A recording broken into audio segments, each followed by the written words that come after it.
Here's the thing, there are some changes you're going to have to get used to over the next few videos that this channel puts out. One, I know that the hotel room is behind me, it's not a white wall, it's what I have to work with, so please don't ask. Second of all, I know it looks like my face has jaundice, but that's because the lighting here is terrible. Because if you know anything about colour temperature and what that does to the face of a person performing in it, you know it's an absolute irritant. So yeah, I had to make do with that and I'm not very happy. Seriously, white bulbs are the best because they do not bring out your facial structure to look like it's being hit on either side by a bloody carrot. On top of that, you may have noticed I have no facial hair either. I'm not a love child between Hulk Hogan and James Ellsworth, I actually have a freaking chin.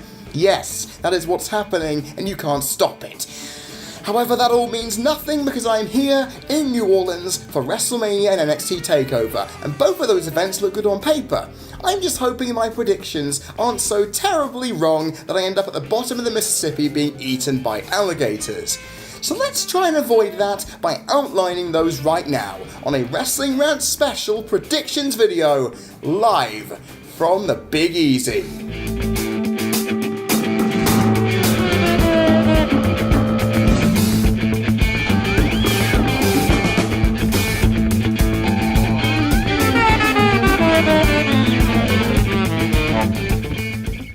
I apologise in advance for the sound quality being slightly more meagre than normal. It's because I don't want to disrupt any of the rooms next door or opposite this hallway because, I am loud. If you've never heard me recording in the flesh, you have no idea how loud I can get when I'm all excitable and enthusiastic. So, if they come in and decide to disturb me, well, they can take their opinions and shove it where the sun does not shine, and of course we're in bloody Louisiana in the spring, so the sun's always shining. You see my problem here? I'm kinda stuck between a rock and a hard place, and I can't do anything about it. I'm a content creator, I should get over this problem and just move on. As we look at NXT Takeover New Orleans in the Smoothie King Center tomorrow night. The excitement is palpable, ladies and gentlemen. I'm looking forward to it like you have no idea. Because I was at NXT Takeover London a few years ago, that was great. This is a different level entirely, and it should be a lot of fun. The matches look solid on paper and predictable, but knowing it's NXT, it can all change. As I first look at the NXT Tag Team Championship matchup, which is also for the Dusty Rhodes Classic, as the Undisputed Era take on the Authors of Pain and the team of a makeshift variety of Roderick Strong and Pete Dunne. Now here's the thing, if you didn't watch NXT on Wednesday night, let me fill you in. Bobby Fish was injured on a house show, meaning he couldn't wrestle at TakeOver, so Adam Cole got put in instead, meaning he's wrestling 2 matches on this card, and on top of that, the Dusty Rhodes title match is going to be sandwiched in here, meaning both are on the line. It's pretty crazy, but it does mean that this match has more excitement added to it. Here's the problem though, my prediction still has not changed. I think the Undisputed Era are going to retain the titles and be the first reigning tag team champions to win the Dusty Rhodes Classic. That's going to be really, really fun, I hope. Because the Authors of Pain, I think, are going to take the pinfall and go on to the main roster as the new year comes round, or new fiscal year post-WrestleMania does. And Roderick Strong and Pete Dunne, they seem like a Samoa Joe, Finn Balor situation, where they could easily have won the Dusty Rhodes Classic, lose the titles, and then feud with each other, because that's basically what would have happened, I guess. Knowing that they've already fought over the UK title in the past, should indicate that it would have been a nice feud to see enrich in itself even more.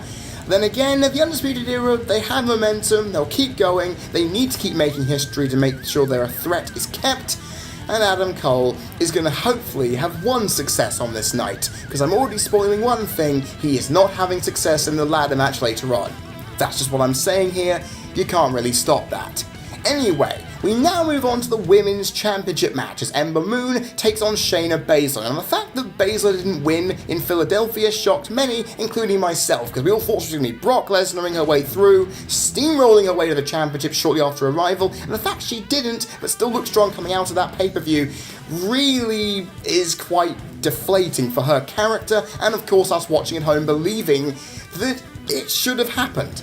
Then again, like I've said, this is NXT, they throw curveballs that you really don't see coming. However, this time, of Ember Moon needing to go to the main roster and new challengers needing to be put up in a heel's way, Shayna winning makes the most sense. Then again, this should be a hard-hitting, aggressive, and incredibly fun match to watch from a psychology lover's point of view. Then again, their first match was a bit too stilted, and it was the worst on the last takeover, so where do I stand here? I don't even know at this point, but all I can say is that, well, if it is ending up being the worst match on the card, then so be it, but we're going to see a new champion, and I can guarantee that. If I'm wrong, please rescind this guarantee and get your money back. Then again, no one actually puts money into no Patreon accounts or sponsorships, so therefore that doesn't matter either. What the hell am I talking about? As we now have to go on to something a little more interesting, and on top of that, the most unpredictable match on this entire card. The 6-person ladder match for the NXT North American Championship. The pay-per-view would not be the same without crowning something massive on a WrestleMania weekend. Oh yeah, I know the Cruiserweight title's getting a new thing on the main roster, but this will make us all jump out of our seats with excitement, as Adam Cole, EC3, Ricochet, Velveteen Dream, Killian Dane, and Lars Sullivan all vie to become the first NXT North American champions. The belt looks quite nice. Then again, the warm colour temperature of the studio lights they had made the brown strap look red and terrible. I've already complained about colour temperature in lights, and for anyone who's doing a film production degree or has any knowledge of production at all, it's very, very, very important. I'm not just saying it because I'm a stickler for details. It is a vital thing to do if you want to be a lighting technician. That being said, I have to shut up about it and get on with the prediction of the match, because that's what we're bloody here for, right? Here's the thing. If Adam Cole is wrestling 2 matches on the same night, and that last match was made only a couple of days ago, then logically, would he want to decide to not partake? Then again, he's selfish enough to want this title more than defending the tag belts, so maybe I should be... Sorry, that was the sound of the steamer on the river, if you could pick that up. It's a pain. The fact is, I don't think Adam Cole will be in both matches. I think they're going to bring back a fresh Drew McIntyre to make this match even more unpredictable. And that's the thing. If that does happen, it means my idea for this match is thrown asunder, because I feel you need to have a new championship won by a babyface to get a massive pop so people can be excited, which means Killian Dane, Lars Sullivan, dare I say EC3, aren't going to win this. That's just how it is, which means if Adam Cole was involved, he wouldn't win it either. Which means if Drew McIntyre does come in, he's the shoo-in favourite for it. That being said, Velveteen Dream, I'm not sure if he's a face or a heel, because what I've seen on NXT, he gets cheered a hell of a lot. Yet his character is an archetypal douchebag, very egotistical heel, but in a vain way, rather than a Adam Cole being an arse because he's that good at it, really. And honestly, I'd love to see Ricochet win, but I don't think he will. He's there to be the spot monkey of this entire thing, and he's going to be damn good doing it, so people can actually see, if they've never seen him before, just how bloody exciting he is.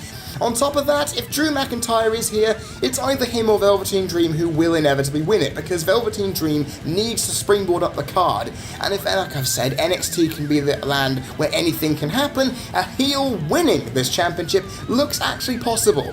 Then again, it all depends if Drew McIntyre is involved or not, and this is mostly coming from my brain. I've not heard reports of Drew McIntyre being involved or not. I'm just saying it right now.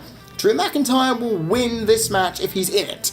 If not, Velveteen Dream will. So there are 2 options that I have here for you.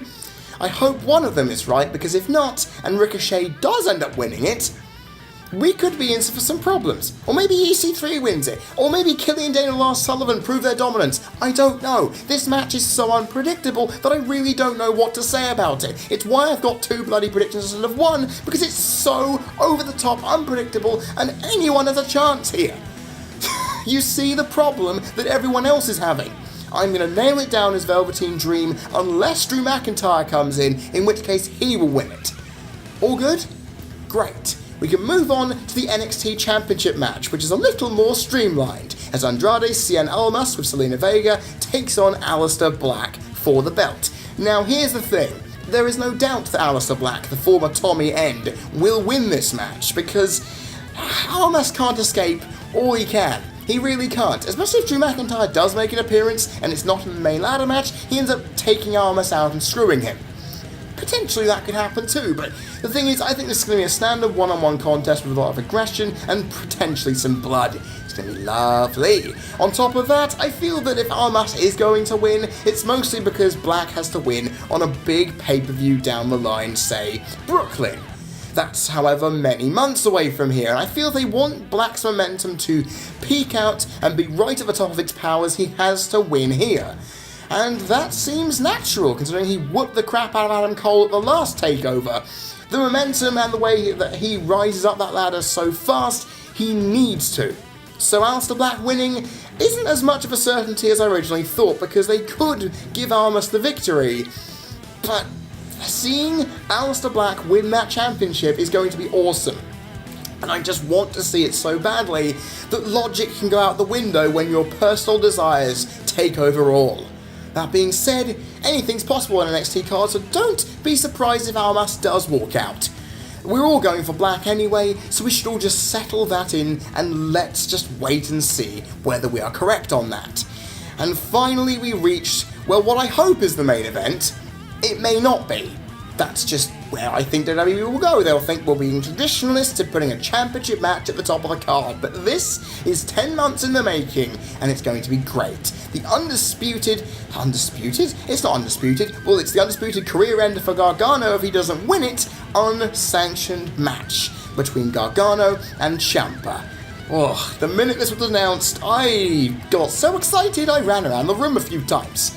Because an unsanctioned match means violence all over the place, and there's going to be blood. You know there's going to be blood because Ciampa's psycho killer is sadistic, especially when he's that vengeful. Have you not seen him on Twitter? Good lord. Here's the thing. Ciampa is winning and Gargano's going to the main roster. Ciampa is going to be the next big bad heel to take Aleister Black down, or Drew McIntyre, or whoever the blue hell is holding the championship by the next takeover. And he might end up winning it by Brooklyn, because Ciampa is ready for something bigger, and he had to spend a lot of time on the injury shelf where this feud could have easily been built up to be much bigger, much sooner, if that wasn't the case after last year, and maybe potentially the year beforehand. I can't remember when he was bloody injured.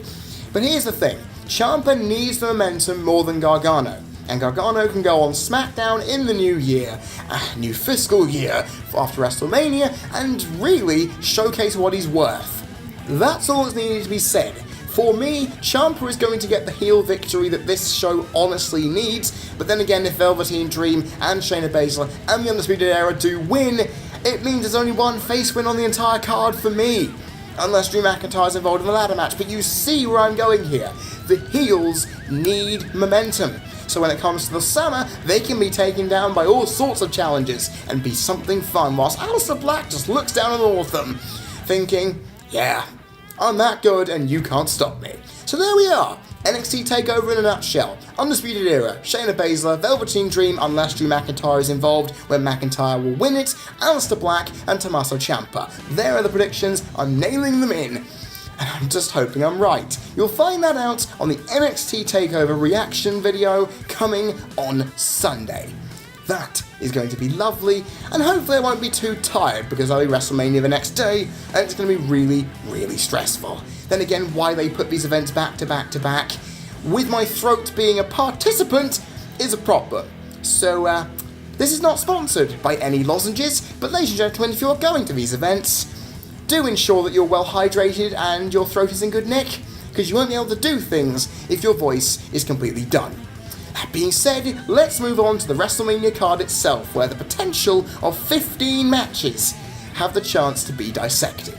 When I said 15, I actually meant 13, which could become 14 if John Cena vs Undertaker is announced. It hasn't at this time of recording, it may be by the time this video goes up, it may not be. Here's the thing, if it is announced, Cena's winning. Prediction set in stone, that's all I need to say about it. Now, let's look at the pre-show, because a lot of you were surprised to hear that the Cruiserweight title match was put on the pre-show. Not me, because I predicted what the 3 pre-show matches would be a week ago. before I even flew out here. I set my predictions in stone midweek last week before I flew out here. So that means I've already got a prediction right. The women's battle royal, the men's battle royal, and the cruiserweight title match being the pre-show matches are my tickets to potential prediction glory. Let's hope they are, because I'm looking forward to that. We now move on to that women's battle royal, which is a bit of a cut and dry affair. My memory states that Bret Hart won the WrestleMania 2 battle royal, which I believe in my brain was won by Andre the Giant. How then did Bad News Brown smash a trophy over Bret Hart's back then? Or was it the other way round? I know it happened somewhere on the WrestleMania chronology, and I'm not sure when. Was it WrestleMania 4? WrestleMania 3? It's one of the early WrestleManias. It could even be WrestleMania 5, for God's sake. I know that Bret won a Battle Royal somewhere, which means, by WWE's logic, Natalya should win this, if she's a potential favourite, because wrestling families need to be bolstered up in their own accomplishments, right? The thing is, though, I don't think that's going to happen. On top of that, NXT call-up wouldn't make any sense either. It's all between Bayley and Sasha Banks. Now, I would go for Sasha Banks any other time, but because my Andre the Giant Memorial Battle Royal winner is a heel, I have to make the winner of this one a babyface, and that babyface is Bayley. They've done a good job in rebuilding her and showing that she can be aggressive and snarky and surprisingly a bit of a charismatic enigma, if she's in the right place with the right promo, of course. Now here's the thing. If Sasha turns heel and solidifies that turn greatly, wouldn't it be fantastic to see Bayley prove that yes, I can beat you, Sasha, initiating that jealous angst that will build the rivalry up going into the rest of the year? That would be brilliant, wouldn't it? And I think Sasha winning is a little too predictable. They need to throw us a little bit of an extra bone, and giving Bayley the victory, considering that she's been low on momentum-seeking wins over the past few months, it would be nice to see. While Sasha can win against Bayley later down the road and keep her momentum going to fighting Nia Jax. Would be interesting, wouldn't it? Let's hope so.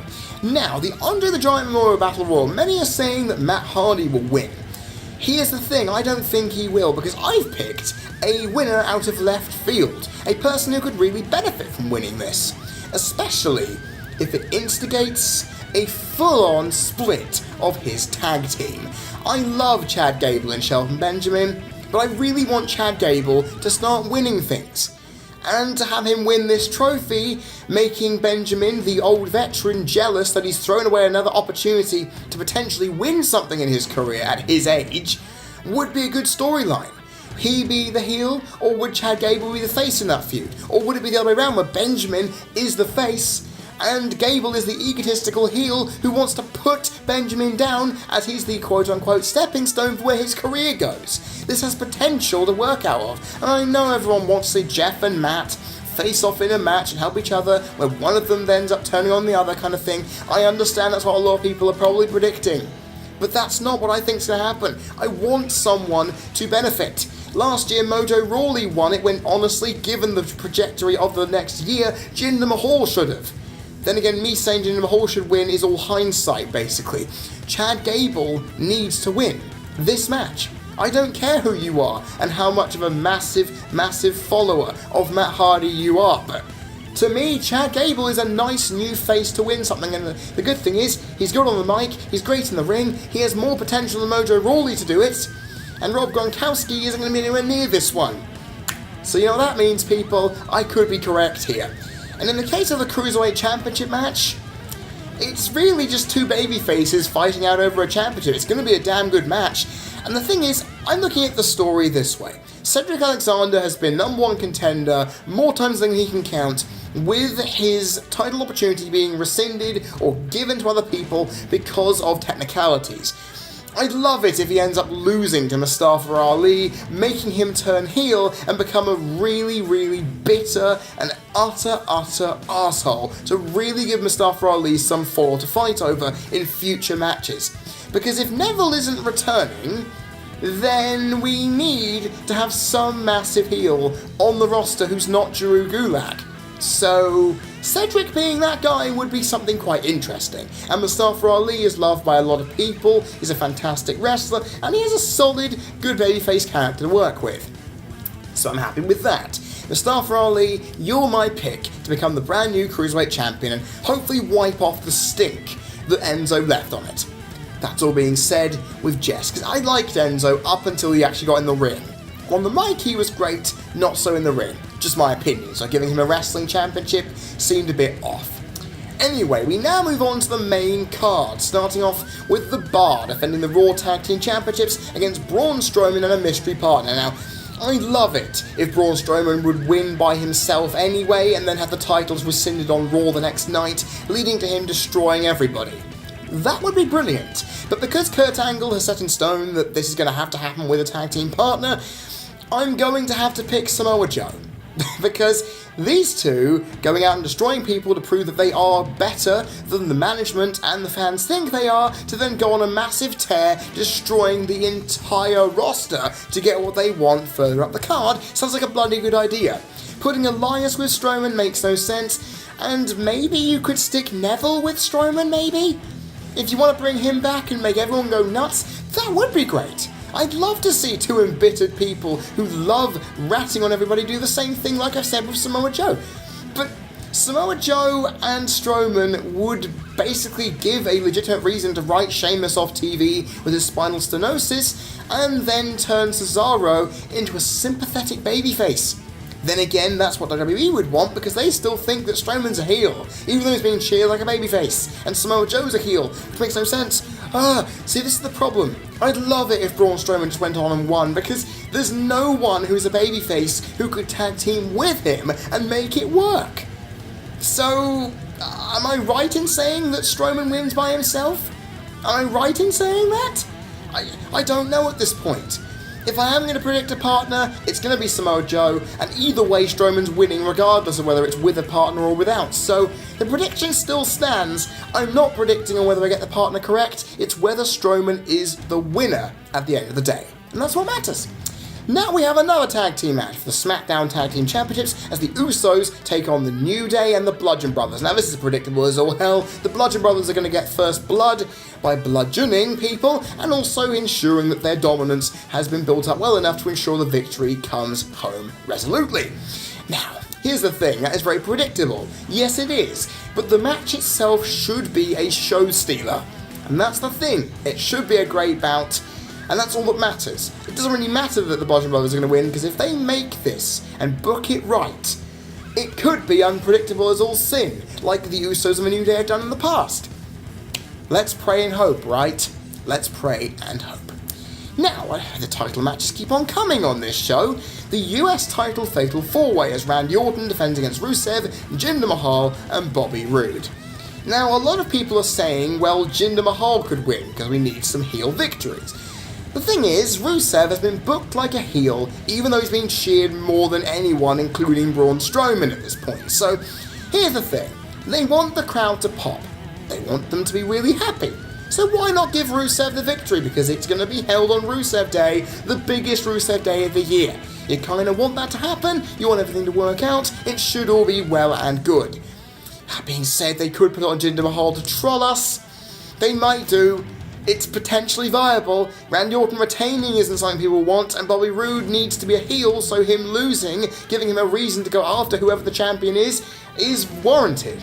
That being said, if they want to turn Rusev face properly, him winning makes the most sense. That being said, if he does win, the whole crowd is going to lose their stuff. And, including me, all the food I've been ingesting from the canteen inside the Superdome. That's all I need. Rusev is going to be the massive kick up the arse the event needs, and it will be brilliant, because if he wins, the crowd will be into everything for the rest of the damn evening. I can guarantee it. So I am picking the head of Rusev Day to get the title and bring it home to make us all happy. Now, speaking of something that could make us happy, the Intercontinental Championship match as The Miz takes on Seth Rollins and Finn Balor for his IC belt. Now, here's the thing. You may have noticed there are, later on in the card especially, not as many heel victories as you would expect. A lot of faces do inevitably win at WrestleMania. This is how it is. And a lot of people are saying that Finn Balor and Seth Rollins are going to either win this thing, really. But here's the thing. Seth Rollins and Balor always cancel out each other. As wrestlers, let alone their in-ring style and characters. I feel that them winning would be nice, but there needs to be some points on this evening where a title doesn't change hands. If we have the tag team titles on both brands going, we have the US title going somewhere, both women's belts are probably going to go somewhere. On top of that, one or both of the main titles are too. So I feel we need one to be retained by somebody, and I'm going to call The Miz on that one. If The Miz Taraj don't turn on him, then I feel he's going to weasel his way out of this match, and it's going to be a very, very shocking victory because no one's going to see it coming, except for me, or anyone else who thinks this is a wonderful idea that could potentially come through. This is the thing though, ladies and gentlemen, I feel that The Miz's title reign could go on a little longer, and on top of that, he also could have a new challenger in the future from NXT, or potentially even a Kevin Owens or Sami Zayn, but they're still going to be heels, so that makes no sense. The thing is, I just want a title to remain on someone's waist at WrestleMania, and it happened last year with Bayley, so it could easily happen here, right? Maybe I'm wrong. Maybe I'm going a little too out of left field in thinking that Balor or Rollins isn't going to win, but this is the beauty about predictions. I feel The Miz needs to win on pay-per-view to retain that championship. Again, to prove that he is some kind of crazy... And not just that, his baby was recently born, so maybe him winning and retaining the championship, just being so triumphant, and then coming out the next night and being an absolute, complete douchebag on commentary is what we need. Commentary? Promo, I mean. And it would be great to see someone trade over from SmackDown or come up from NXT and beat him for that championship and make all of us feel immensely proud. Yay! Hell, even Johnny Gargano doing it would be quite fantastic. You heard it here first. So Miz retaining makes a lot of sense for me. It may not for you, but this is the beauty of predictions. We're all different. And that's what matters at the end of the day, isn't it? Now, we go on to the women's matches. Alexa Bliss versus Nia Jax. I don't even have to say anything here. I just hope that the match is good, because the build-up has been all about how emotional Nia Jax is, and how she's doing it as a matter of revenge. Yes, if she's aggressive and beats Alexa Bliss like Chyna did Ivory at WrestleMania 17, brilliant. That's exactly what we need. However, it may not be, and it may be one of those technical, psychological, character-based contests that Alexa Bliss has all the time, where it may not be that exciting, but the result is pretty much set in stone. Nia is winning this, you can't even deny that. Now we move on to Raw. Well, not Raws. It's weird, because Asuka's been on both brands, so I can't tell if this is a cross-branded thing or what. If Asuka wins, does it go on to Raw? Does she become a SmackDown member? Either way, the Queen versus the Empress is easy. Asuka's winning, because her streak needs to be kept intact. I know they could throw us a curveball and have Charlotte do so, but she won the title when it was first established, the main Women's Championship anyway, at WrestleMania 2 years ago. She's already had that crowning moment. Asuka needs it here, and she needs that mystique to be kept. So, it makes sense for Asuka to retain, and even though some may say she won't, I'm gonna stick to my guns and hope that that's done. If not, we could have some people rioting in the Superdome, and that's going to be something I don't want to see repeated because it nearly happened with The Undertaker. One streak ending and another doing the same thing doesn't need to be cross-compatible. That's my opinion. Now, we go on to the first of the big tag team matches featuring authority figures from both brands, starting with Kurt Angle and Ronda Rousey versus Triple H and Stephanie McMahon. Now, here's the thing. I don't like it when WWE keeps saying Rowdy Ronda Rousey every time they mention her name.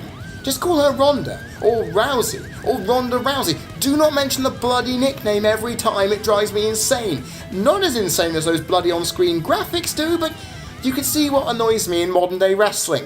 Little technicalities. That being said, they always say the names in full every time the promo happens. They say Kevin Owens and Sami Zayn, and Kevin Owens and Sami Zayn every time. They don't just go Kevin and Sami or Owens and Zayn. They just mention the full names like we have got no memories or something.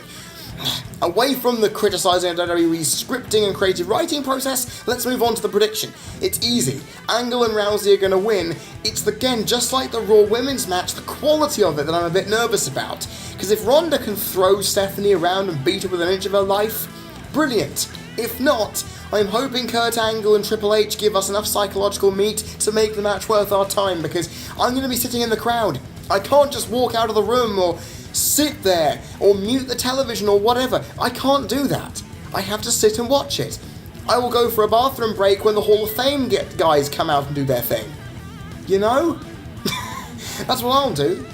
Anyway, the result is pretty much symbiotic, and not to mention, if Kurt Angle does win, he's going to get fired the next night, so him winning makes sense, because Ronda needs to win. She's just coming in, she needs to get momentum in her wrestling days. It's possible that she couldn't, and Triple H and Stephanie could screw their way to a victory, but I don't think it's going to happen. With this much momentum around this match, Ronda needs the victory more than Triple H and Stephanie do, and that's all I need to say about that. And we go on to the one that I find even more interesting and a lot more fun for the promo stuff. Shane McMahon and Daniel Bryan versus Kevin Owens and Sami Zayn, with Zayn and Owens win. They are rehired, but if they lose, they are fired permanently from SmackDown. Now, a lot of you are saying this is very predictable, that McMahon and Bryan are going to win. Here's the thing. I've already mentioned we need more heel victories on this show, and looking at my predictions so far, I've got the Bludgeon Brothers and The Miz. I feel one more is going to be sufficient. I feel that Owens and Zayn are going to win. But the way in which they win is what's debatable. Is it going to be a heel turn from Shane? I don't think so. I think Shane is going to turn heel, but just after the match. I feel that Owens and Zayn could easily screw their way to a victory, they could cheat their way to a victory, and if it's a tag team match, if they decide, oh, it's a no DQ, no holds barred match where violence is aplenty to keep Bryan safe, then that will make it even easier for them to cheat out of nowhere, because it'd be actually legal. And the thing is, I feel Owens and Zayn winning would mean, oh, they can continue the feud more, which means that if McMahon is taking a leave of absence and he leaves Bryan in the cold with these two fighting against them, then that would be good. Which means that Bryan can fight Owens and Zayn across the next few months, and then it capitalises off at SummerSlam with a match against Shane. If Owens and Zayn lose, then that feud and all the build-up and all the tension they've had makes no sense. And this is just what has to happen, ladies and gentlemen. I know everyone is going to go with Daniel Bryan winning. They wouldn't bring him back to then inevitably have him lose. But look at what happened to Brock Lesnar in 2012. He lost to John Cena on his first match back on the WWE roster. So, this is the thing. WWE have done this before. They've even had Taker lose his streak, for God's sake, on this show, so anything can happen when it comes to Daniel Bryan here, and I feel Owens and Zayn are going to be the ones pulling the wool over our eyes and giving us a surprise. Well, sorry, that's the people opening up their blinds in the next room, if you could hear that. Here's the thing, though. Again, it makes sense for me to have the heels win here, because it means they can move over to Raw if they do. Either way, that'll happen regardless, but this is the thing. For the benefit of McMahon and Bryan's feud, this is going to happen. I can't say any more, really. Now, here we are onto the big title matches. The things that are so predictable, there isn't much point talking about them, but here's where I'm going to throw a curveball. AJ Styles versus Shinsuke Nakamura. I'm actually going to go for AJ Styles to retain here. For one simple reason. Look at their match in Japan. Shinsuke won it. Am I not wrong? I hope I am right, because, if so, I'm going to look like a right fool. But here's the thing. Styles beating Nakamura would be the shock of the damn evening, but the match is going to be so good. So, here's my thing. I know that, like I've said, we need titles to be retained, and if Miz retains, that's great, but one of the big titles needs to be retained here. I know that Reigns is going to win the main event, so I had to go for something that was a little different from the rest. Everybody wants to go for Nakamura. Everyone is saying Nakamura has to win. Does he? Has he got the momentum to win? Maybe. But I just feel that AJ Styles winning would be a much more interesting story. Especially if they turn Styles heel going down the road, which I think they might do, because they're a bit lackluster on heel people on SmackDown's main event roster. So I feel they need it. and it would mean that Shinsuke can get much more charismatic, much more into a babyface role, and in doing that it'll make the future of SmackDown look that much more interesting. And with Daniel Bryan involved as well, you need to have Styles as a heel to work off that. So actually, AJ Styles winning and retaining the championship makes sense for a future going forward. On top of that, he can also say, unlike what happened last time, I have proven that I am in your head, Nakamura. I have beaten you. I am the better man. And that's just how it is. Not all Royal Rumble winners win on their WrestleMania night. So, that being said, I'm going to go for it. I'm going to go against all logic and have AJ Styles retain at WrestleMania. You're all going to say I'm mad, but if it does happen, you're all going to come to me and say, oh, Fred was right. And I love it when that happens. But of course, we have to go to the main event, Lesnar versus Reigns. I've already mentioned it. Roman Reigns is going to regain, he's not won this championship. He's going to win his first title since 2016.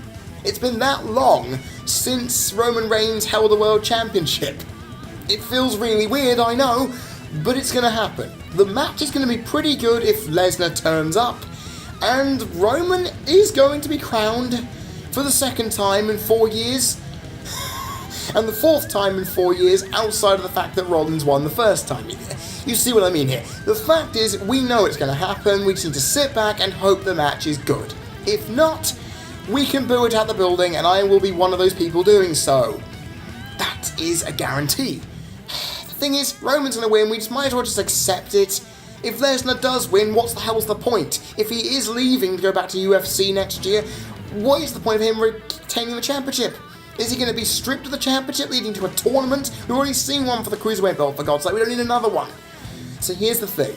Roman is going to win. There is no question about it. I should just stop talking about it and get on with other things. Because that's more important than looking at a match that is so predictable that it just goes off water like a duck's back, or water off a duck's back. I'm tired. I've been going at this for over an hour, and it'll be nearly, half an hour, 40 minutes by the time you guys watch or listen to this?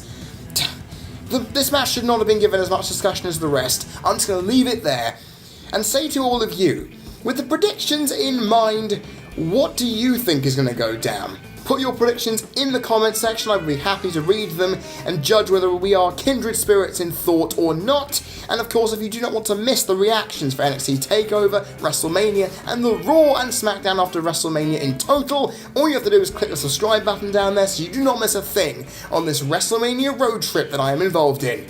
And it's going to be very fun. So with that in mind, I look forward to the event at hand and hope I am right, more so than wrong, so I can leave the event with a massive smile on my face, hoping I've been entertained, and more importantly, that I can think logically around this kind of thing.